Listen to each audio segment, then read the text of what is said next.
pagi hari ini itu adalah terkait ungkap kasus mulai 1 tahun, mulai Januari sampai sekarang.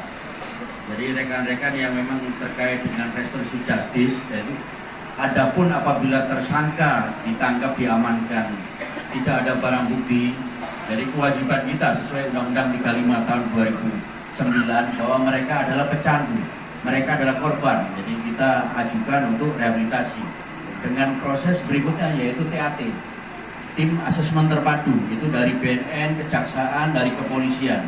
Jadi semuanya itu berproses.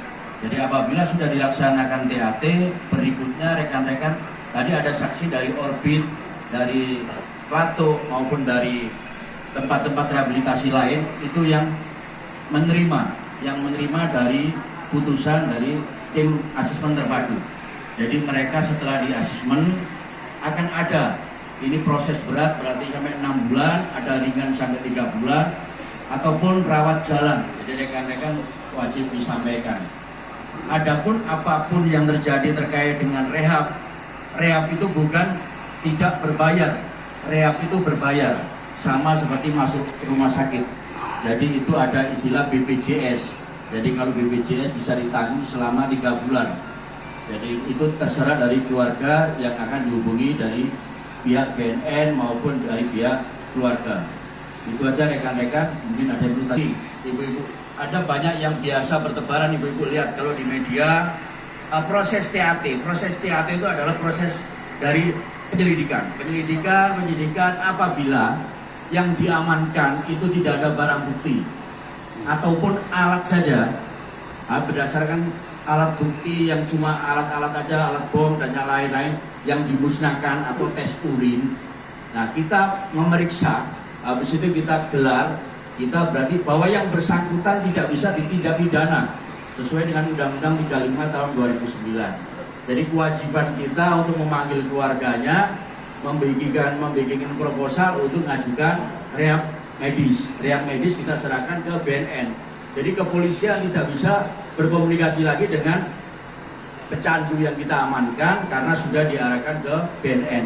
Jadi kita nggak ada sifatnya transaksional atau menyiapkan pengacara, karena kita sudah tidak boleh menyiapkan pengacara pada saat proses penyelidikan. Jadi rekan-rekan ada yang di media pelepasan sekian-sekian, nah silakan rekan-rekan cari sumbernya, karena yang seperti itu kita juga nggak bertanggung jawab. Contoh yang kita amankan ada beberapa mungkin sepeda motor yang kita amankan pada saat orang itu kita amankan, kita lepaskan, kita kembalikan ke keluarga. Jadi supaya tidak ada salah sangka terhadap transaksional. Jadi kita tidak bisa menilang sepeda motor dan kita kembalikan.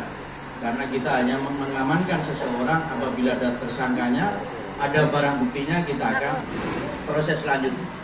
Dan dari ratusan itu yang anak-anak berapa Nan ya?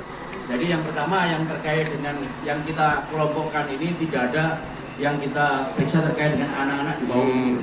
Jadi rekan-rekan kemarin yang dulu pendalaman yang BB paling banyak yang kemarin kita amankan dari Kunti. Rekan-rekan mungkin di bulan 3 atau bulan 4 ada operasi besar-besaran terkait dengan kampung tangguh, kampung bebas narkoba. Jadi sebagian besar BB itu BB yang diamankan di Kunti. Oke, dan izin Dan sedikit Dan, itu mereka teman-teman yang berhasil diamankan itu mereka mendapat barang dari mana Dan? Jaringan lokal saja atau jangan-jangan dapat sundupan dari jaringan lapas atau jaringan internasional? Jadi terima kasih rekan-rekan. Dari yang kita amankan, kalau jaringan di sini cuma jaringan di Kunti.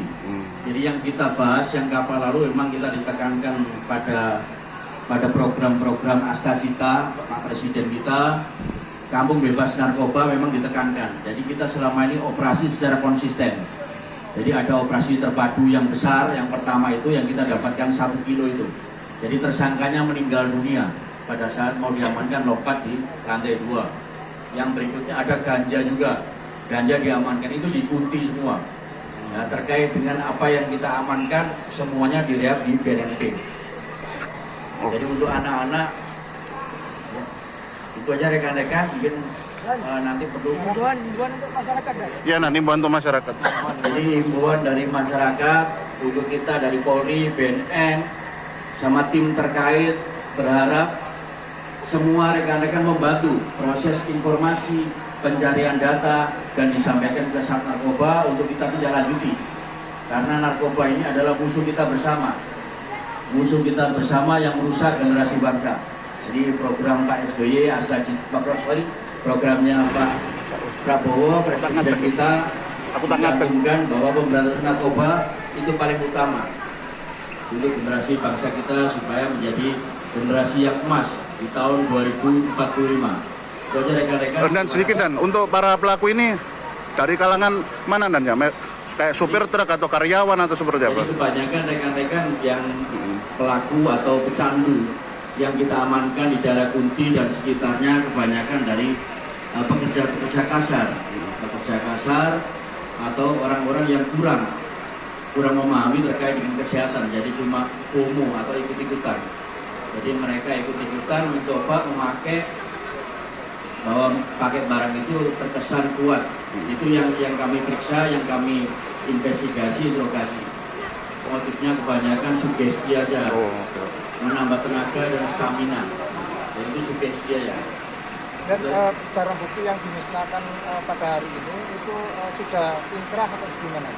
Jadi mohon izin rekan-rekan terkait dengan barang bukti inkrah, kalau di kejaksaan namanya inkrah. Inkrah itu berarti sudah proses di pengadilan. Ada kekuatan hukum yang tetap. Tetapi yang di sini adalah di kepolisian adalah itu barang bukti yang kita amankan masih proses penyelidikan dan sidik.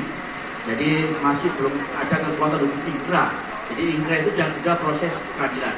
Jadi yang kita amankan itu apabila nanti tidak ada barang bukti cuma tes urin, mereka itu yang kita amankan bukan tersangka statusnya, tetapi dia penyalahguna atau pecandu sesuai dengan Undang-Undang 35 tahun 2009. Jadi yang kita musnahkan itu kalau kita itu sudah inkrah, itu sudah kita proses sesuai dengan prosedur kita, sesuai dengan Perpol 8 tahun 2021 restorasi justice terkait narkoba. Oke. Terima kasih rekan. Download Tribun X sekarang, menghadirkan lokal menjadi Indonesia.